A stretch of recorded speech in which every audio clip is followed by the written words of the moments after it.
నర్సయ్య కూడా ధరణి బాధితుడే. తన 2 ఎకరాల భూమి ధరణిలో చూపించడం లేదని 2 ఏళ్లుగా తిరుగుతున్న మాజీ ఎమ్మెల్యే సెక్రటేరియట్ లో రెవెన్యూ మంత్రిని కలిసి పరిష్కరించాలని వినతి. ప్రజావాణిలో ధరణి భూ సమస్యల ఫిర్యాదులు ఎక్కువ. గుమ్మడి నర్సయ్య గారు 5 సార్లు ఎమ్మెల్యే ఇల్లందుకు. ఆయన భూమి ఆగమాగమైందట ధరణిలా. ఇక ఇవాళ మరి షేదపత్రం లేదు ఉంటుందా? గుమ్మడి నర్సయ్య ముచ్చట ఉంటుందా?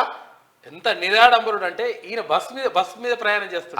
ఎమ్మెల్యే అయినాక కూడా బస్సులు ఆటోలు ఎక్కిపోతాడు. నిజంగా తెలంగాణ రాష్ట్రం అన్ని ఆర్టీసీ బస్సులకు అప్పుడు ఉంటుండే ఎమ్మెల్యే ఎంపీ అని రాసి ఉంటుండే, సీట్ ఒకటి సపరేట్ గా, జడ్పీటీసీ ఎమ్మెల్యే ఈ అని రాసి ఉంటుండే. ఇప్పుడు ఉందో లేదో నాకు తెలియదు కానీ ఆ సీటును పక్కా వాడుకున్నాడు గుమ్మడి నర్సయ్య.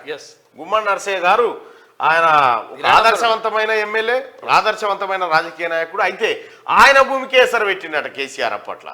జర నా భూమి సమస్యను పరిష్కరించమని రెవెన్యూ మంత్రిని కలిసి పరిష్కరించాలని ఆయన వినతి పత్రం ఇచ్చుకున్నాడు.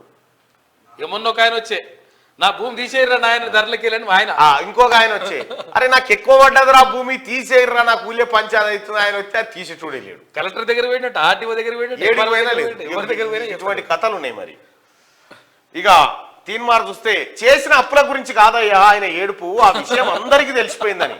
కేసీఆర్ ఏడుపు ఎందుకట అంటే చేసిన అప్పుల గురించి ఏం బాధ లేదు ఆయనకు, ఈ ముచ్చట అందరికీ ఎరకైపోయింది కదా, ఇజ్జత్ వాయ కదా అని ఏడుస్తుండట. ఇది కార్టూన్ సారాంశం.